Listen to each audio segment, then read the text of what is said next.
And okay, yeah, we finished up to here. Today we are on chapter 1.2. When faced with suffering, if you think that it was bad luck or this is just a coincidence, that doubles the suffering. Schopenhauer's warning.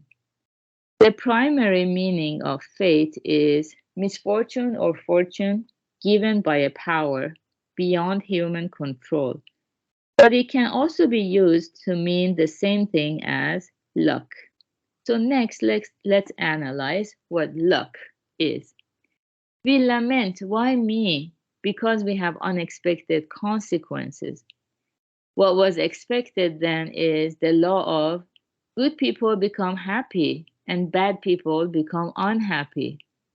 If you use retribution for cause and effect as a yardstick, you would be reassured that as long as you're working hard, this much happiness should come to you, and no great misfortune or failure would come your way. But when your expectations are betrayed, you feel resentful and wonder why you are in this situation. Nobunari Oda, who was expected to win a medal in the men's figure skating at the 2010 Vancouver Olympics, suffered an accident when his shoelace snapped during his performance and finished in 7th place. At such times, many people will say it was bad luck. It means there is no cause or reason for it. He just had a misfortune that was not supposed to come. If bad people become unhappy, it is to be expected, and no one says bad luck. In January 1994, just before the Lillehammer Olympics, Nancy Kerrigan, the American figure skater, was attacked by someone who injured her knee. As a result, the US National Championships, which determined the Olympic representatives, were held without Kerrigan and were won by her rival Tonya Harding. However, it was discovered that Harding was also involved in the Kerrigan attack, and Harding took all the flak for her participation in the Olympics. After Harding failed the jump, she began to cry and stopped her performance in the middle. She then complained to the judge that she had a problem with her shoelaces. The blame it on the shoelaces attitude was not met with any sympathy for bad luck, but only to be met with some scowling. The word luck, when used in the context of good luck or bad luck, refers to fortunes or misfortunes that happen by chance. You could say that it is a circumstance that just happens to be assigned to you just by rolling a dice. To say that luck was bad or good is the same as saying that it happened by accident or by chance. Suppose a friend who usually skips classes got a perfect score because the part he studied the day before was just on the test. In such a case, they would say he was just lucky. It is pennies from heaven, meaning happiness that comes without cause or reason, even though no effort was made to get a perfect score. When our rivals succeed, we say he was just lucky. It was a coincidence. But when we fail, we are tempted to comfort ourselves by saying, we were just unlucky. It just happened. But as long as we cling to the idea of coincidence, we can only create resentment. Life is full of unexpected misfortunes, but Schopenhauer warns that thinking is just a coincidence or is bad luck itself multiplies our suffering.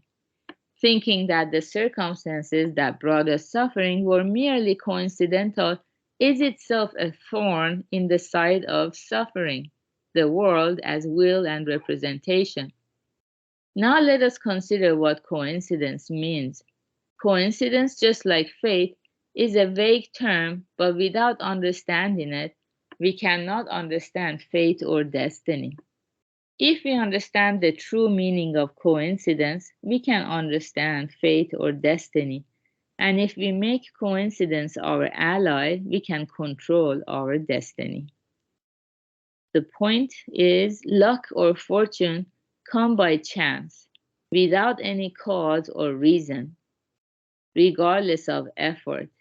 Like drawing lots, people may say it is by luck that their circumstances happen to be assigned to them. Yeah, so this is what we always learn in Buddhism, that if we don't listen to the Dharma and understand the law of cause, condition, and effect deeply, we have no clue how things are happening the way they're happening. It feels kind of random, but if we think it's random or coincidental, not only we cannot improve because we have no clue about the cause and effect relationships, but also we're gonna start developing a lot of anxiety in life. When something bad happens, we will be like, oh, I'm so unlucky. I'm gonna have to encounter such misfortunate events again and again. But as we learn the Dharma, we begin to see there are no chance occurrences or coincidences as taught by the Buddha. Buddha teaches everything that occurs has a cause. Nothing happens by chance or randomly. So, and then also, good causes produce good effects. Bad causes produce bad effects. My causes produce my effects. So we become proactive in shaping our future by maximizing the good seeds we can plant on a daily basis, hourly basis, constantly, and also avoiding the bad seeds. Um, yeah, minimizing them. We cannot make it zero, but minimizing it to the best of our ability. The more we do that, the more we can have that assurance and peace of mind that all is well, because the whole universe is moving in that direction towards the greater good, the true happiness for one and all. So the more we plant good seeds, the more we share the Dharma, the more people find happiness. That happiness circles around and comes back to us, to the doer. So in this way, instead of our anxiety shooting up to the root, our sense of gratitude and joy becomes more and more sublime. And instead of asking why me as a victim, we ask why me as someone who is so fortunate. I'm not any better of a human being than other people. I'm very aware of all my flaws and shortcomings and unwholesome karma. And yet, why am I able to harvest these good effects? Yeah, so that's the blessing of walking this spiritual path. So good job, everyone, for being here. Today's Monday. We're going to have the Right View Lab at 8 p.m. Pacific time, and have a wonderful holiday weekend if that's what you're having. Bye. Okay, thank you. You're welcome, Gary.